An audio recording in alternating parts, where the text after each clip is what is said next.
It is the summer of 1979, and millions of James Bond fans around the world line up to see Moonraker. The question for legendary Bond producer Cubby Broccoli is, where does James Bond go from here? The answer proves to be simple. 007 needs to come back to Earth.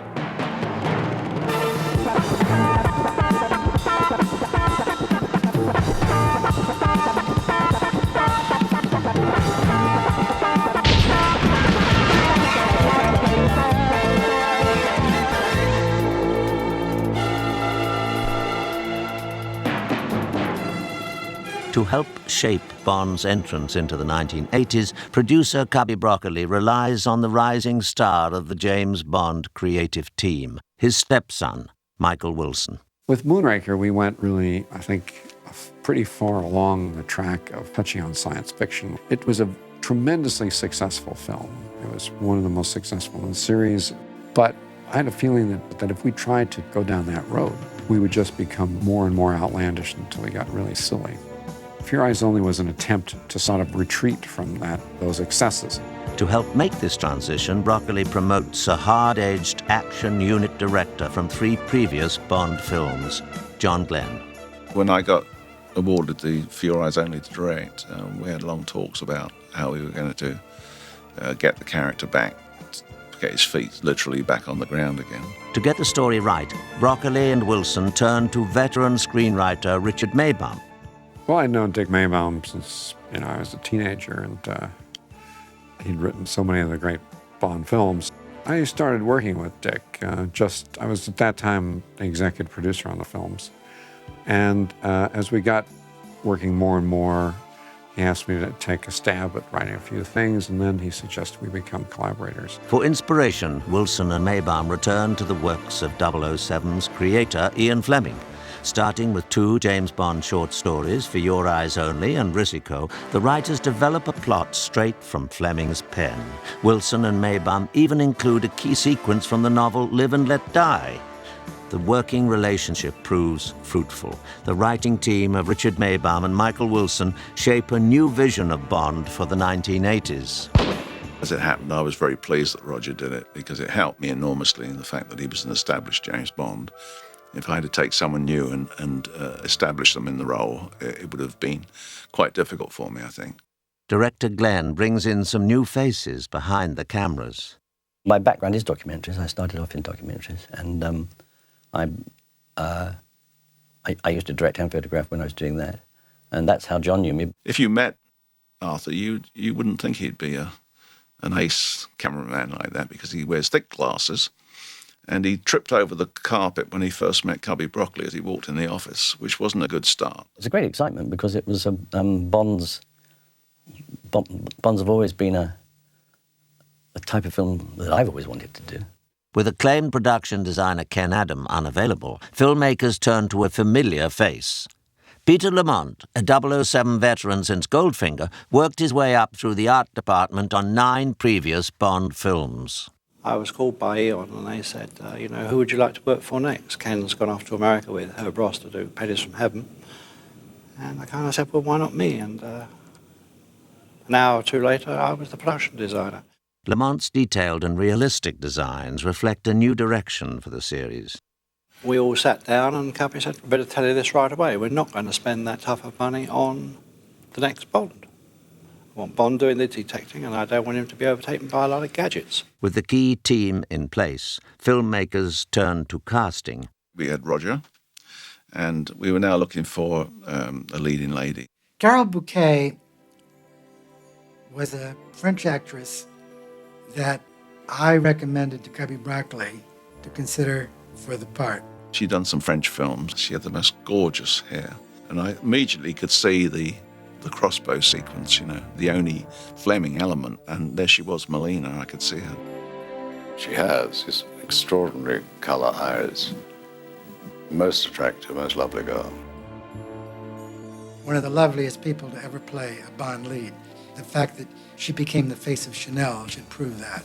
The heavy in the Bond is, of course, always of paramount importance to get the right heavy. And on this occasion, we chose Julian Glover. And Julian, I'd had the pleasure of working a couple of times on the set, so it was nice being back with him. Again, good villain, good part. Julian is a very sinister sort of character on the screen. A very good-looking man, in fact. There was some talk about him being a James Bond at one time. He was just too young at the time to play Bond. And then when we got around to using him, he was a little too old. So he played one of the heavies later on. He was a very good actor. Filmmakers find the other leading actor of the movie with a bit of serendipity at a party in London. Dana Broccoli came across to me and said, "Topol, what a good idea. Cobby, what do you think of Topol playing Colombo?" And this is how I was cast. Once in a while, they listened to me. Topol, boy, he could rival Roger Moore in the charisma department. Topol's sort of famous for playing Fiddler on the Roof. I don't think he can live it down. It's rather like being an ex-James Bond. You can never shake it off quite. With casting complete, filmmakers begin layering the script with links to James Bond's past, including Bond's brief marriage. You know, it was John Glenn who came up with the idea of going to Tracy's grave. I think he wanted to show a continuity of the Bond stories and show that he's still the same character, he's still going on, he has a history. Shooting begins on September the 2nd, 1980 in the North Sea and continues on September the 15th in Greece. The Villa Silvia near the Corfu Hilton doubles for the Spanish home of the assassin Gonzales. Among the extras is a model named Tula. She was one of quite a number of very beautiful girls. And 3 months after the film finished, it was revealed in the press that Tula was a man, or had been a man. The fact that she may have turned out to be a chap was by and by, really, because she was so gorgeous. She was probably the most gorgeous of all the girls there, and very nice person as well. In this early scene, the filmmakers set the tone for the action. The Lotus car had been underwater, had missiles in it. It seemed to be a great arsenal for Bond. And to take that away from him at the very beginning, you know, was an idea that to say, okay, we're starting off the picture by making Bond more reliant on his own wits. At that time in New York, everyone's car was being stolen. And apparently when the film showed there, the audience just roared and clapped and applauded because they wished that would happen to everyone who stole their car. Well, I hope you have a car. This way. The whole concept of James Bond running out and saying, "Where's your car?" and there you see a little de chevaux. It's just so sort of like anti-Bond. It was hilarious. To film Bond and Melina's escape, Peter Lamont's crew turns the sleepy Greek town of Pagi into a Spanish village. And for the car stunts, John Glenn turns to Rémy Julien. But he's almost a legend in car chase sequences, and his two sons are tremendous drivers. Despite taking a more realistic approach to Bond, the filmmakers do not want to lose the important element of humor. Love a drive in the country, don't you? That was a very funny scene, and I had a lot to do with the design and planning of that sequence. And I desperately wanted to use the hillsides where they gather the olives and use the local colour. And we just adapted what was there and wrote it in a very amusing way. It's like a mix between James Bond and Keystone Cops. We love to thrill people. There's nothing better than after a thrill to get the laugh. On October the 6th, John Glenn prepares to shoot one of the largest hand-to-hand fight scenes to ever appear in a Bond film. Bob Simmons and his crew of stuntmen rehearse every move. Bob Simmons, of course, you say James Bond, you have to say Bob Simmons because he was like another James Bond. Wonderful stuntman, probably the best stuntman we'd had at that time. I liked him very much, and he was very skillful and a man you could talk intelligently with. And he still liked to do the odd stunt himself. Careful preparation helps tilt the odds against injury in a scene with over 30 stunt performers. It is all in a night's work on a Bond film. Of course, when filmmakers plan a major sequence, it isn't just the stunt performers who see action. Shooting this time. 246, take one. Cut it! Blank-firing weapons introduce another element of risk, and despite safety precautions, accidents do happen. One of the blank bullets proved to be not so blank, and I got shrapnel very close to the eye. Lots of blood comes down, and it wasn't makeup. And Cobby was on the set, and he grabbed me. He didn't wait for the director to say print, and he ran with me to the doctor. And Cobby was my father's age. There's no wonder that we all loved him so much. The next evening finds the crew in more elegant surroundings, the Ascalon Casino in Gasturi, Corfu, a palace built by Empress Elizabeth of Austria. For filmmakers, it provides the perfect atmosphere of elegance for a key scene in the film. And for James Bond, the tables offer a welcome high-stakes diversion. To play the part of Columbo's mistress, filmmakers cast an actress with a James Bond connection all her own. We chose Cassandra Harris, who, as everyone probably knows, was Pierce Brosnan's wife. In fact, on the set in Corfu, Pierce arrived one weekend. A very handsome figure he cut too, you know. And everyone, when they saw Pierce, thought he was just great and would make a great Bond. That's when I first met Pierce, and he met Cubby, of course. Cubby always put it in the back of his mind to sort of keep there. On October the 15th, the crew moves to the cliffs above Corfu's old Turkish fort. The sequence calls for Bond to kill a man in cold blood. Roger Moore has his doubts. In fact, I thought it was, although it's Bond, I thought it was a bit un-Roger Moore Bond to be that vicious, to kick a car over with somebody in. Well, we had a discussion about it, and I think there was a question about whether we just toss the pin in as if that's enough to unbalance it. I thought it didn't give enough sort of energy. As Derek Meddings and Peter Lamont prepare the Mercedes, tension on the set builds. All the key creative team agree this one moment will define James Bond for years to come. Roger and I had quite a discussion about this. Roger had a reputation anyway. He'd done all those series on the Saints, and he'd done all these James Bond films before, and so he'd more or less set his character. So you couldn't depart too much for it. All you could do is show a harder edge to his character, and that's what I tried to achieve.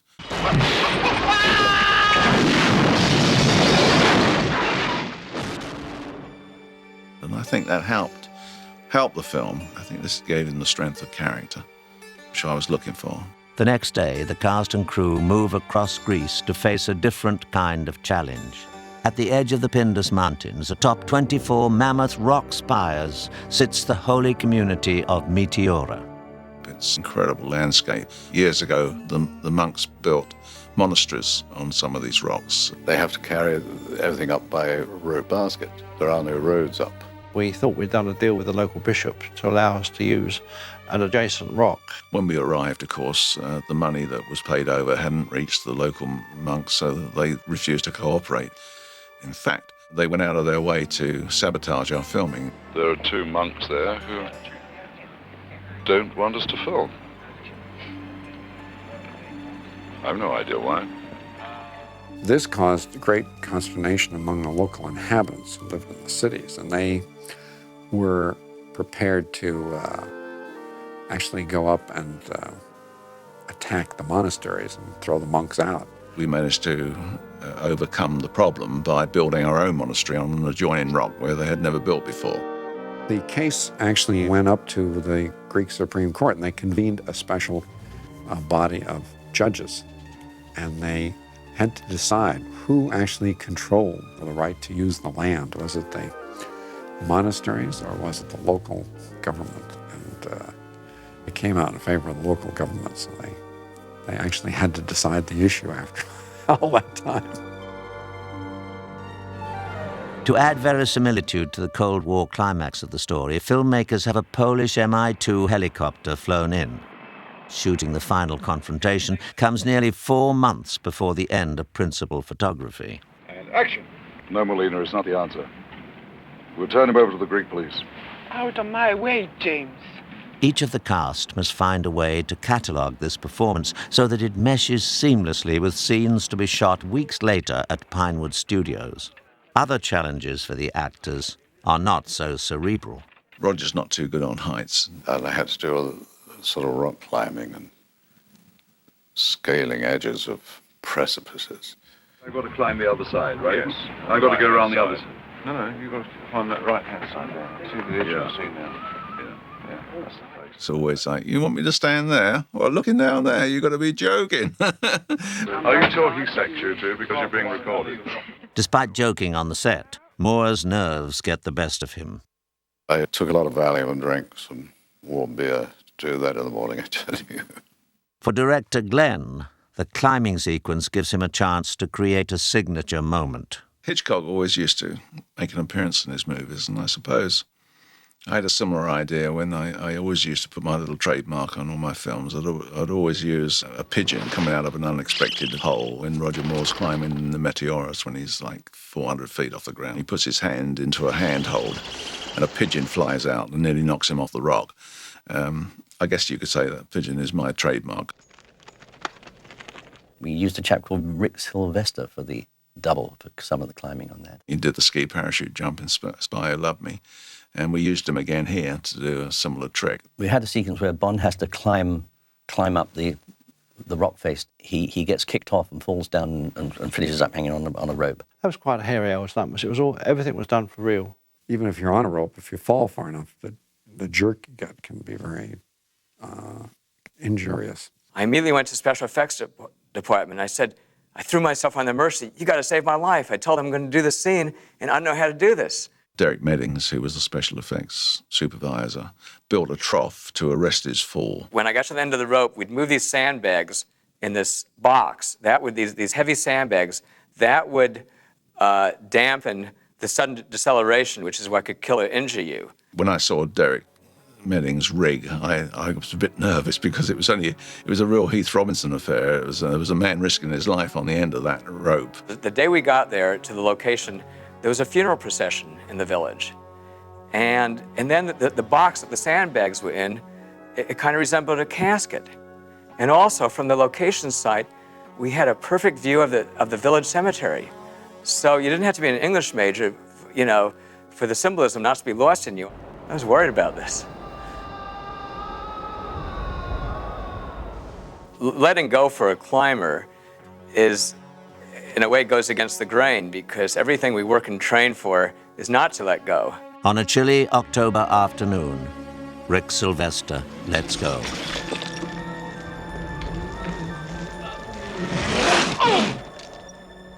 I get to the end of the rope didn't break because I was still about 350 feet off the ground, and I was really happy, and I forgot I'm supposed to be stunned. I'm alive, it worked. And then I said, oh, that's right, I'm supposed to be unconscious. Then I kind of sagged. But luckily, this doesn't show.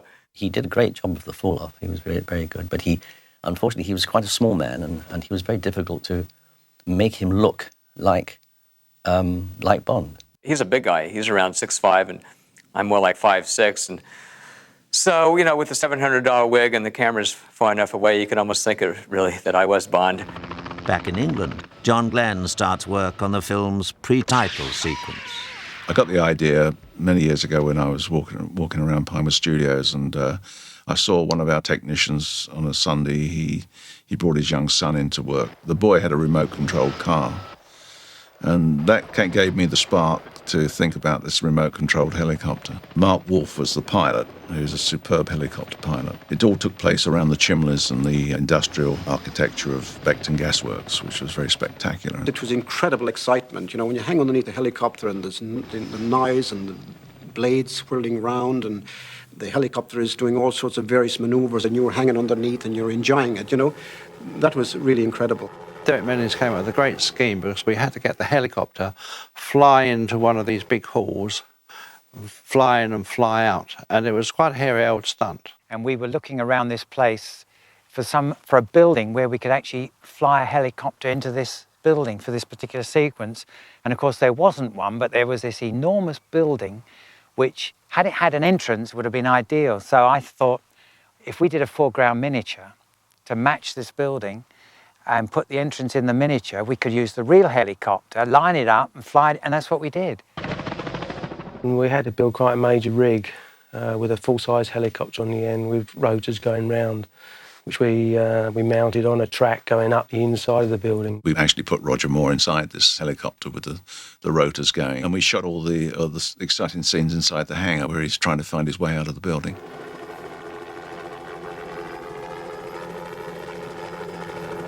I thought real stars were Mark Wolf, the pilot, and particularly where he tips him down the chimney pot, you know.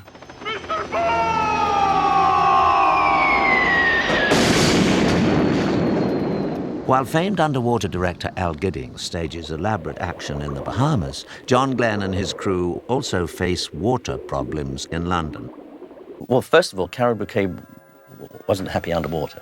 Somewhere along the line, they discovered that she couldn't dive because she had sinus trouble. The problem was, how were we going to get her to look as if she was underwater with Bond? It sort of fell to me to come up with a way of doing it. They shot it in slow motion with wind machine and put on some masks, and we put the bubbles in, and Derek made them fit, and it worked like a dream. I think it fooled many people, actually. After celebrating New Year's in London, the crew moves to the jagged peaks of the Dolomites in the Italian Alps. To play the young, but not so innocent, skating protégé Bibi Dahl, the filmmakers cast real-life skating star Lynn Holly Johnson. Such a sweet girl, but absolutely worried the life out of me because I thought I was getting a bit long in the tooth even then to be seen on the screen with a girl who was under 20. Oh, Roger, he's just a madman. He is a nut. I don't think there's anybody in the world who loves his job more than Roger. I mean, he had 007 down. Moore not only has to appear on screen with Lynn Holly, he has to ski next to a vivacious champion athlete. To do close-ups of me, they had me sort of locked in on the back of a sled. There's one little character in a long coat sort of in front of the sled going down on skis, so controlling the weight of the sled. It's hard to balance on a sled. For the more strenuous work on the slopes, John Glenn turns to German ski champion and filmmaker Willy Bogner. Bogner helped create snow sequences for On Her Majesty's Secret Service and The Spy Who Loved Me. I had already done 2 Bonds before, and for Your Eyes Only, the big challenge was obviously to top the sequences, and I had the opportunity also to write the sequences by that time. He and I, between us, and Michael as well, devised this scene which you see in the film. Willie is this little man with the energy of 50 men. And he just has a vision of what he's going to shoot, and it doesn't matter how many times it takes to get that. He's going to get that shot, and he's going to have those explosions go off perfectly, and the skier just missing it perfectly. He had a pair of skis that had, skis go up on the front. His went up on the front and the back. So he could ski forward and backwards. He used to have a camera that went between his legs. It was amazing to see him at work. Our biggest problem there was that it snowed over Christmas just before we got there. And then we virtually had no snow for the next 6 weeks. But it was in fact ideal for our film because we were using motorcycles with spikes, and we didn't want deep snow. We wanted just a covering of snow. It worked out really beautifully because Remy Julien, the great stunt driver, he did a fantastic job with the motorbikes. It took a few broken arms and casts and things.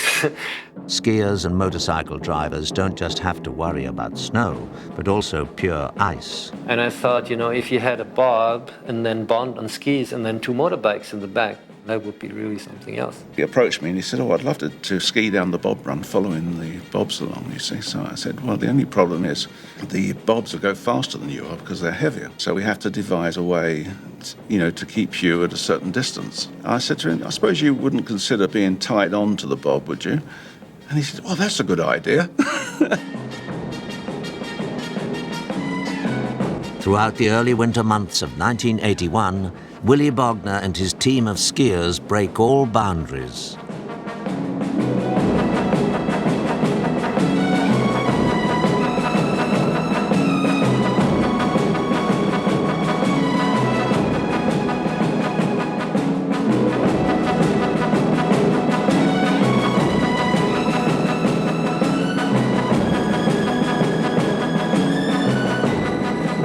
Filmmakers John Glenn, Michael Wilson and Cubby Broccoli, the risk is just as real. At stake, the fate of the world's most popular fictional character.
when For Your Eyes Only premieres on Wednesday, June the 24th, 1981 at London's Leicester Square Odeon Theatre, critics and fans alike hail the return of the classic James Bond.